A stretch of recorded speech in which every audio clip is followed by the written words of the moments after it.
Bonjour chers élèves, alors on va continuer notre chapitre de proportionnalité, mais on ne va pas le finir cette semaine.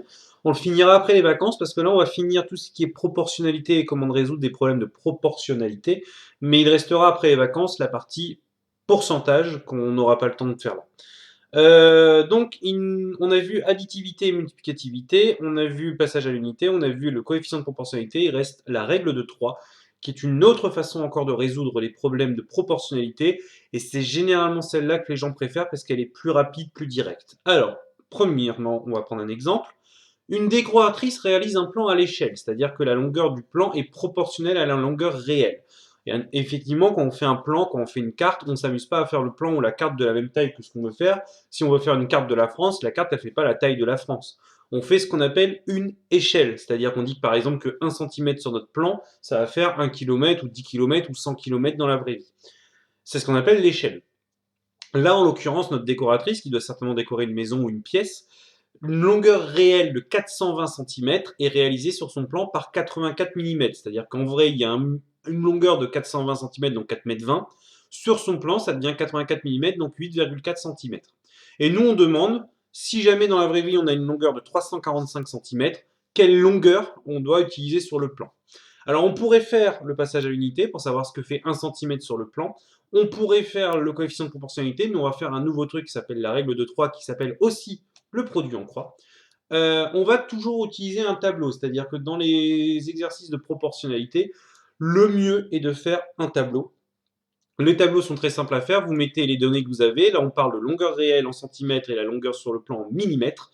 On n'a que 84 mm sur le plan, c'est 420 cm en réel, nous on veut 345 cm et on a une case vide. Pourquoi ça s'appelle la règle de 3? Parce que j'ai 1, 2, 3 valeurs, et donc je trouve la quatrième. Pourquoi ça s'appelle la règle de 3? Pourquoi ça s'appelle le produit en croix?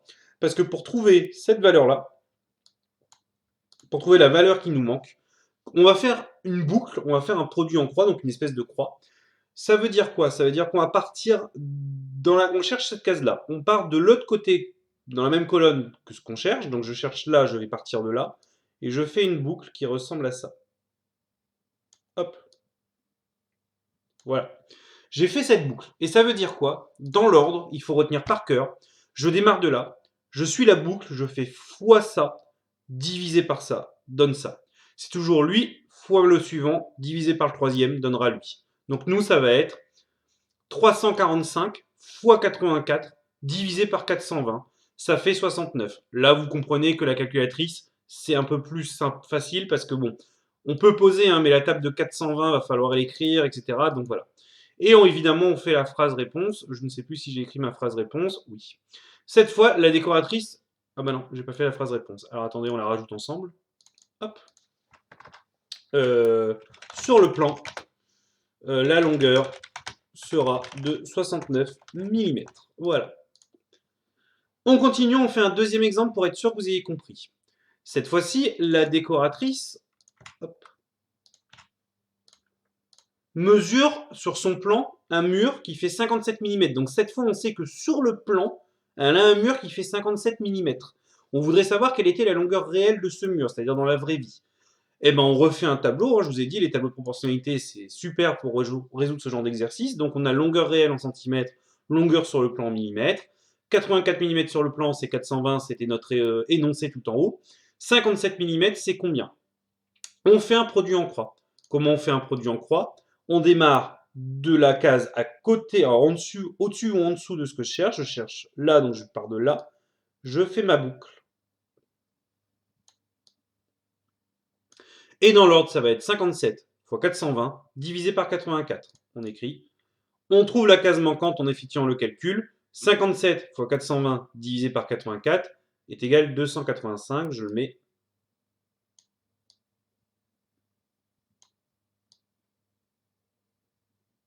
J'ai d'ailleurs oublié de le mettre là-haut. Hop, hop, hop, hop. Ici, c'est 69. Hop. Donc on trouve la case manquante, 57 fois 420 divisé par 84, ça fait 285 cm. On n'oublie pas la phrase réponse. Hop, je vais la mettre, je l'avais oublié. La longueur réelle de ce mur est de 285 cm. Hop. Voilà. Alors, ce qu'on va faire, c'est que je vais vous donner 2 exercices à faire pour vendredi qui parlent de ça. Et n'hésitez pas si vous avez des questions, des remarques ou autres. Vous pouvez normalement pour ces trucs-là utiliser la calculatrice si les trucs sont compliqués, c'est-à-dire là la table de 84, la truc de 420, les calculs sont assez compliqués. Lorsqu'on fera un contrôle quand on reviendra en classe, je vous donnerai ce genre de choses, mais sans calculatrice, mais je mettrai des nombres très bas. D'accord? Allez, prenez soin de vous.